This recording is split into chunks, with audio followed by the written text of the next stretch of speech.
Hello दोस्तों, आप सभी को मेरा नमस्कार। आशा करती हूँ आप सभी अच्छे होंगे। चैनल को शेयर करें और सब्सक्राइब करें।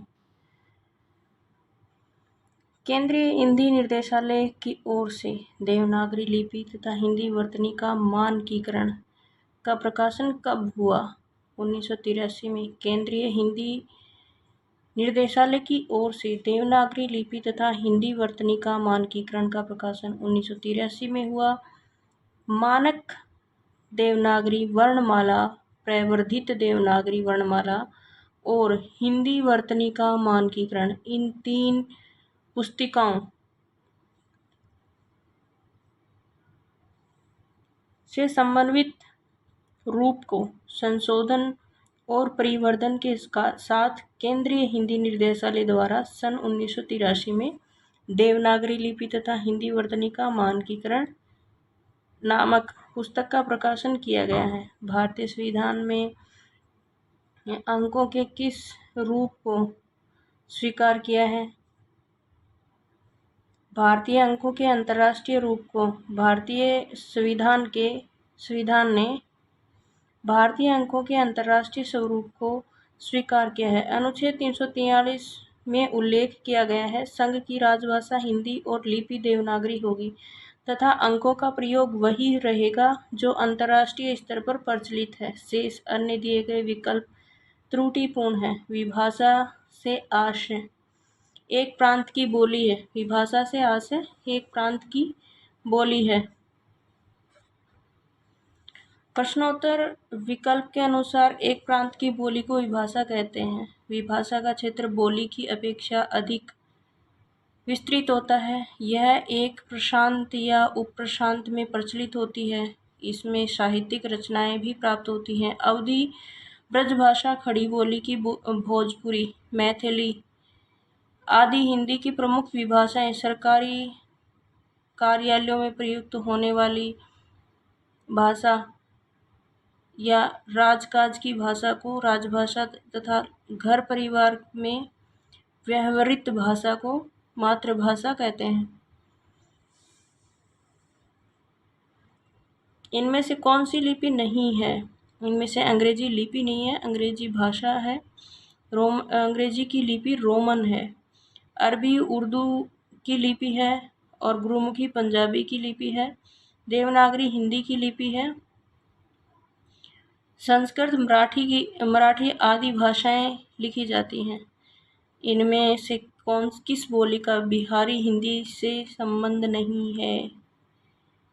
किसका संबंध नहीं है? अवधी का संबंध नहीं है। प्लीज़ चैनल को सब्सक्राइब करें।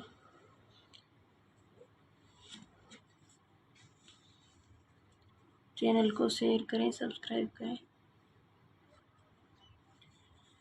दी गई बोलियों में से अवधी का संबंध बिहारी हिंदी से नहीं है, बल्कि इसका संबंध पूर्वी हिंदी से है। पूर्वी हिंदी की दो अन्य बोलियां हैं, बघेली एवं छत्तीसगढ़ी। मगही, भोजपुरी, मैथिली तीनों ही बिहारी हिंदी की प्रमुख बोलियां हैं।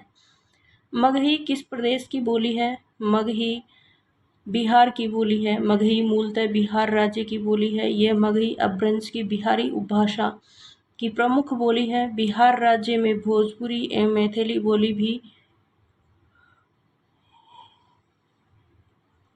बोली जाती है। राजस्थान में राजस्थानी, पश्चिमी राजस्थानी, पूर्वी राजस्थानी, उत्तरी राजस्थानी, दक्षिणी राजस्थानी, छत्तीसगढ़ में छत्तीसगढ़ी, मध्य प्रदेश में बघेली, मालवी इत्यादि बोलियां प्रचलन में हैं। सिंधी भाषा का विकास अपभ्रंश किस बोली से माना जाता है?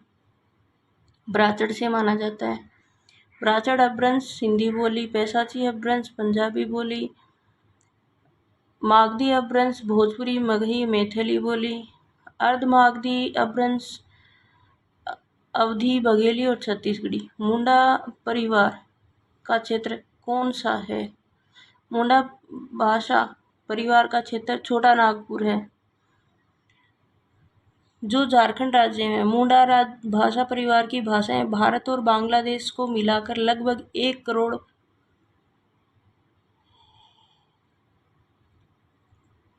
लोग बोलते हैं। इनकी भाषा मुंडारी ऑस्ट्रो एशियाटिक भाषा परिवार की एक शाखा है। नोट आयोग ने इसको गलत फेस माना है। आगरा किसकी बोली का क्षेत्र है? आगरा ब्रजभाषा की बोली का क्षेत्र है। मथुरा, आगरा, छत्तीसगढ़ी, बघेली, बदायूं, एटा, मैनपुरी, भरतपुर,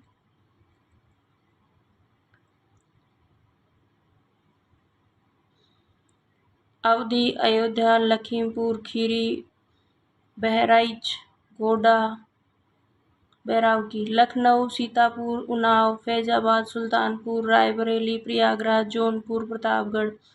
खड़ी बोली बजनौर, रामपुर, मुरादाबाद, मेरठ, मुजफ्फरनगर, सहारनपुर, दिल्ली, गाजियाबाद। पूर्वी हिंदी के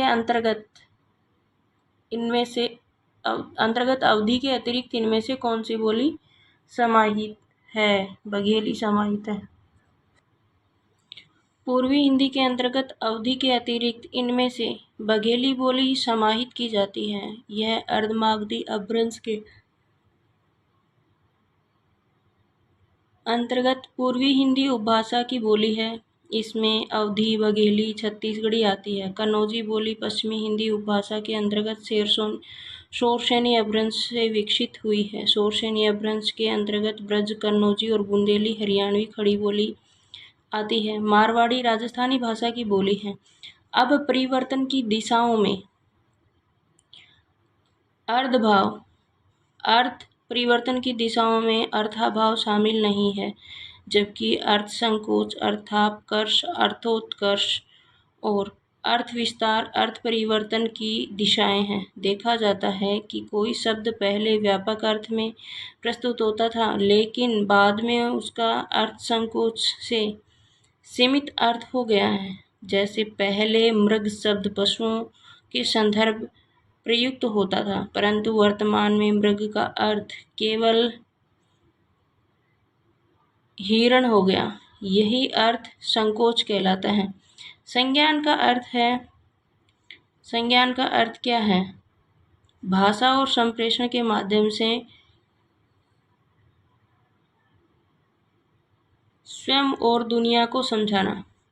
दिए गए विकल्पों का संज्ञान का अर्थ भाषा और संप्रेषण के माध्यम से स्वयं और दुनिया को समझाना। कौन सी भाषा वियोगात्मक भाषा है? अपभ्रंश वियोगात्मक भाषा आकृति के रूप की दृष्टि में अपभ्रंश तथा हिंदी वियोगात्मक या विश्लिष्ट भाषा है, जबकि संस्कृत, पाली, प्राकृत संयोगात्मक भाषा है। मेरो सब पुरुषार्थ थाको किस भाषा की पंक्ति है? यह ब्रज भाषा की है। मेरो सब पुरुषार्थ थाको ब्रज भाषा की पंक्ति है। ब्रज भाषा का विकास पश्चिमी हिंदी से हुआ है। पश्चिमी हिंदी का विकास शोरसेनी अपभ्रंश से हुआ है। पश्चिमी हिंदी के अंतर्गत 5 बोलियां आती हैं: कोरवी, हरियाणवी, ब्रजभाषा, बुंदेली और कन्नौजी। हिंदी को आर्य भाषा कहकर प्रयोग और प्रचार का विषय बनाने वाले थे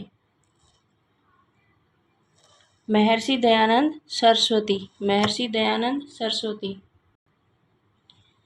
हिंदी को आर्य भाषा कहकर प्रयोग और प्रचार का विषय बनाने वाले महर्षि दयानंद सरस्वती थे। स्वामी जी आधुनिक भारत के महान चिंतक, समाज सुधारक, अखंड ब्रह्मचारी तथा आर्य समाज के संस्थापक थे। उनके बचपन का नाम मूलशंकर था। उन्होंने वेदों के प्रचार और आर्यावर्त का स्वतंत्रता दिलाने के लिए मुंबई में आर्य समाज की स्थापना की। कृतियां: सत्यार्थ प्रकाश, ऋग्वेदिक भाष्य भूमिका, ऋग्वेद भाष्य और चतुर्थ विषय सूची। स्थापना: देवनागरी लिपि में जैसा बोला जाता है वैसा ही लिखा जाता है, क्योंकि इसमें प्रत्येक उच्चारित ध्वनि वर्ण ध्वनि के लिए निश्चित लिपि चिन्ह है और कोई भी वर्ण अनुच्चरित साइलेंट नहीं है। इसमें ए और आर दोनों ही सही है। देवनागरी लिपि में जैसा बोला जाता है वैसा लिखा जाता है, क्योंकि इसमें प्रत्येक उच्चरित वर्ण ध्वनि के लिए निश्चित लिपि चिन्ह है और इस कोई भी वर्ण अनुच्चरित साइलेंट नहीं है, अर्थात स्थापना ए और तर्क आर दोनों सही है। देवनागरी लिपि का विकास किस प्राचीन लिपि से हुआ है? कुटिल से। देवनागरी लिपि का विकास कुटिल लिपि से हुआ है। खरोष्टी तो विदेशी लिपि थी जिसका प्रचार पश्चिमोत्तर प्रदेश में, और जो उर्दू लिपि की तरह दाएं से बाएं लिखी जाती थी, इसका विकास सामी आरमाइक लिपि से हुआ था। रोमन लिपि अंग्रेजी भाषा की लिपि है। डॉक्टर ग्रियर्सन ने किस भाषा को अंतर्वेदी नाम दिया गया है? ब्रजभाषा। ग्रियर्सन ने ब्रजभाषा को अंतर्वेदी नाम दिया गया है। ग्रियर्सन ने लिंग्विस्टिक सर्वे ऑफ इंडिया नाम से एक पुस्तक प्रकाशित की, जिसमें भारतीय भाषाओं का सर्वेक्षण करते हुए भाषाई आधार पर भारत को 3 भागों में बांट दिया गया। हिंदी और उर्दू के बीच की सरल भाषा कहलाती है हिंदुस्तानी कहलाती है। हिंदी और उर्दू के बीच की सरल भाषा हिंदुस्तानी कहलाती है। ये भाषा हिंदी और उर्दू दोनों के बोलचाल की भाषा है। इसमें संस्कृत के तत्सम शब्द और अरबी फारसी के उधार लिए गए शब्द दोनों काम होते हैं। ये हिंदी यूरोपीय भाषा परिवार के हिंदी आर्य शाखा में आती है। ये देवनागरी या फारसी अरबी किसी भी लिपि में लिखी जा सकती है। हिंदी भाषा के विकास क्रम में पहली ईस्वी से 500 ईस्वी तक की भाषा को कहा जाता है प्राकृत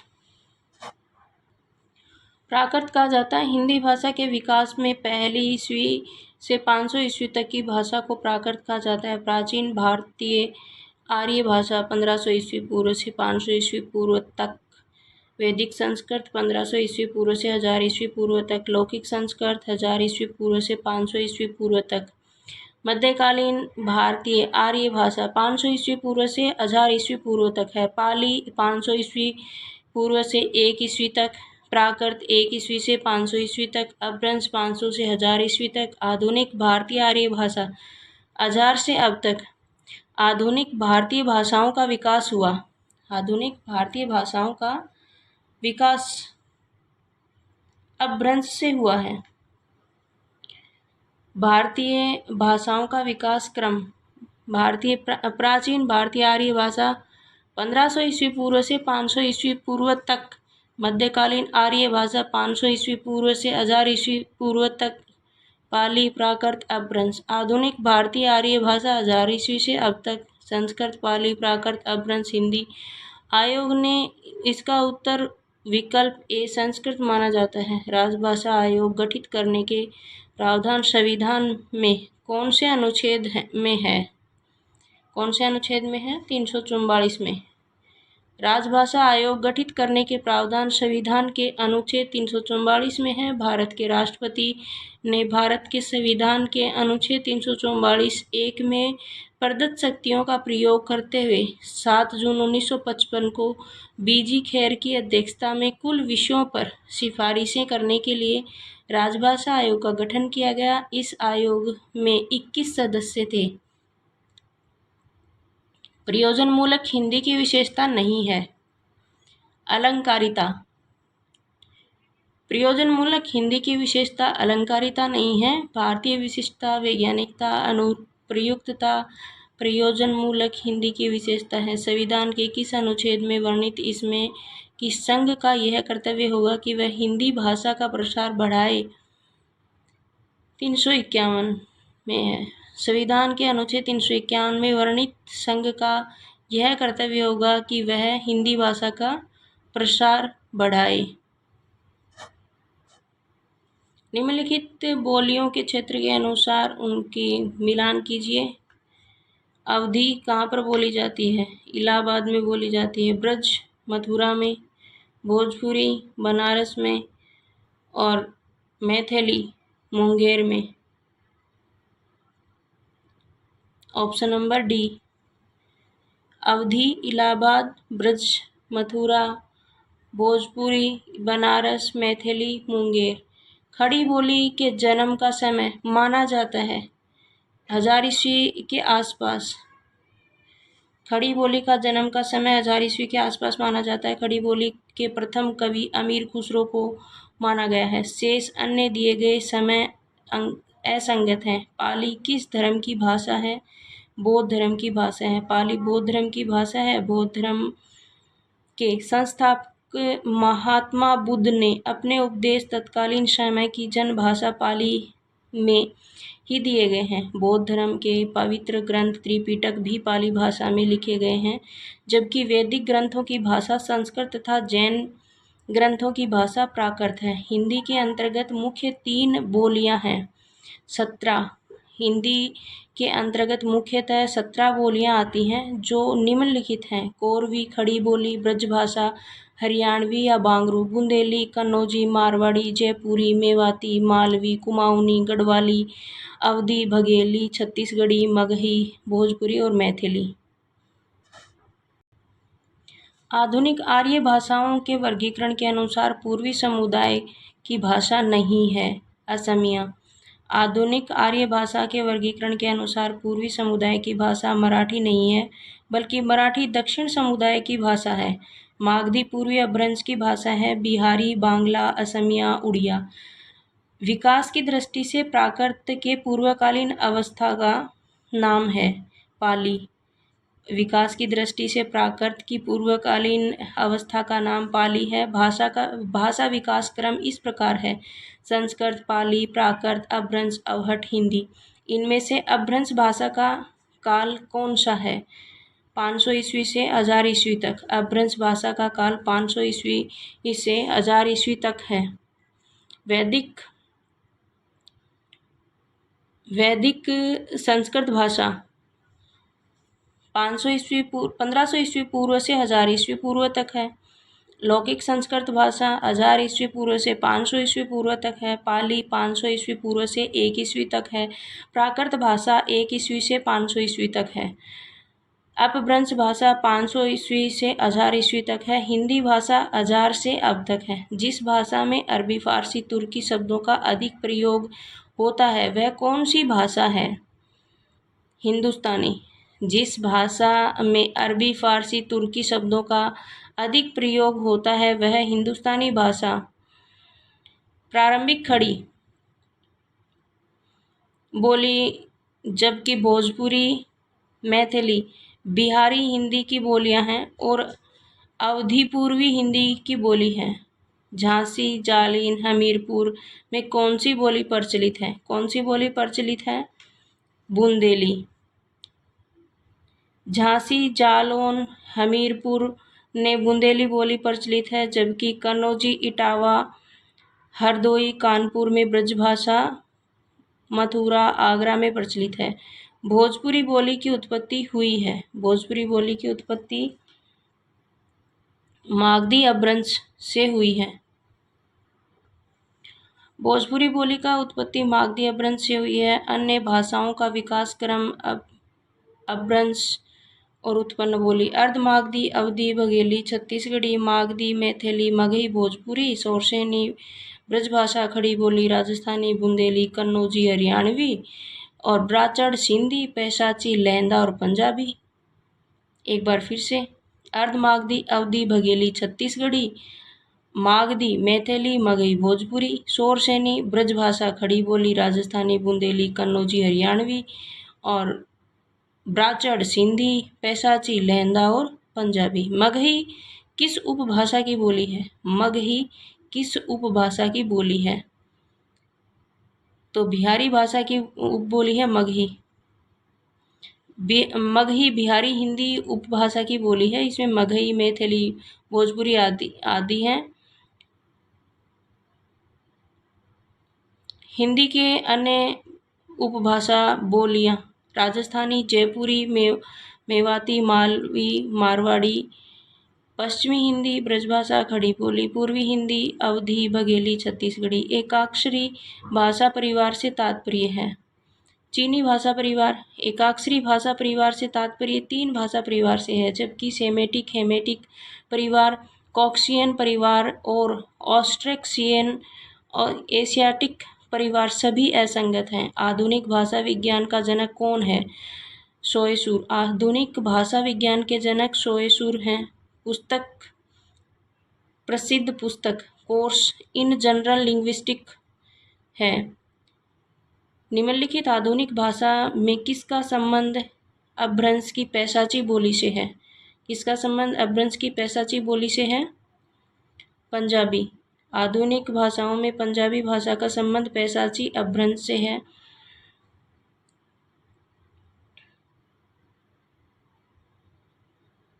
लहंदा और पंजाबी दोनों आती हैं इसमें, पैशाची में। सोरसेनी राजस्थानी, गुजराती, सोरसेनी बिहारी, मागधी, गुयल, भैल आदि को बोली की किस तरह की क्रियाएं हैं? किस तरह की क्रियाएं हैं? गरल, भरल आदि भोजपुरी बोली की भूतकालिक क्रियाएं हैं, जबकि अन्य सभी अवधि वर्तमानकालिक ब्रजभाषा, भूतकालिक तथा बुंदेली भविष्यकालिक तीनों असंगत हैं। निम्नलिखित में से असत्य कथन कीजिए। निम्नलिखित में से असत्य कथन चुनिए। राजस्थानी उपभाषा का विकास पैशाची अपभ्रंश से हुआ है। पैशाची में तो 2 आती हैं, लहंदा और पंजाबी। नहीं हुआ। रीवा, सतना, शहडोल बघेली के क्षेत्र हैं। रीवा, सतना, शहडोल बघेली के क्षेत्र हैं। सही है।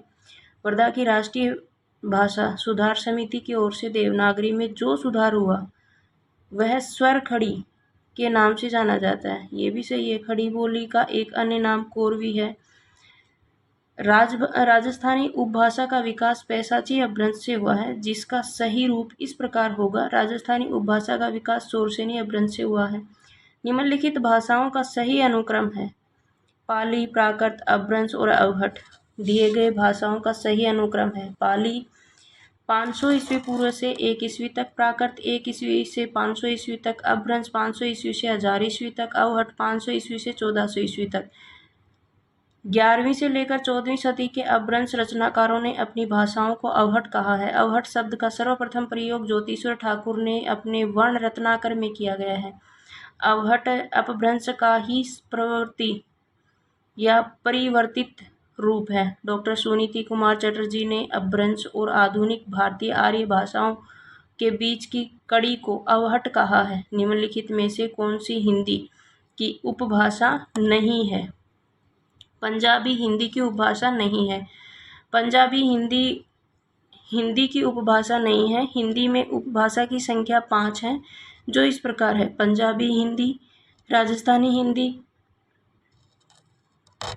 पंजाबी हिंदी की उपभाषा नहीं है। हिंदी में उपभाषा की संख्या 5 है, जो इस प्रकार है।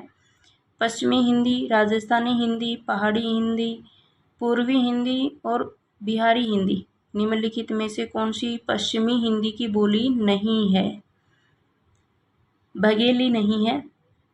पश्चिमी हिंदी की बोली बघेली नहीं है, बल्कि पूर्ववर्ती हिंदी की बोली है। पूर्वी हिंदी के अंतर्गत 3 बोलियां आती हैं, अवधी, बघेली, छत्तीसगढ़ी। पूर्वी हिंदी का विकास अर्धमागधी से हुआ है। पश्चिमी हिंदी के अंतर्गत 5 बोलियां आती हैं, जो इस प्रकार हैं: कोरवी, हरियाणवी, कन्नौजी, ब्रजभाषा, बुंदेली। पश्चिमी हिंदी का विकास सोरसेनी अपभ्रंश से हुआ है। चैनल को शेयर करें और सब्सक्राइब करें। इस वीडियो में इतना ही। मिलते हैं अगले वीडियो में। प्लीज़ चैनल को शेयर करें और सब्सक्राइब करें।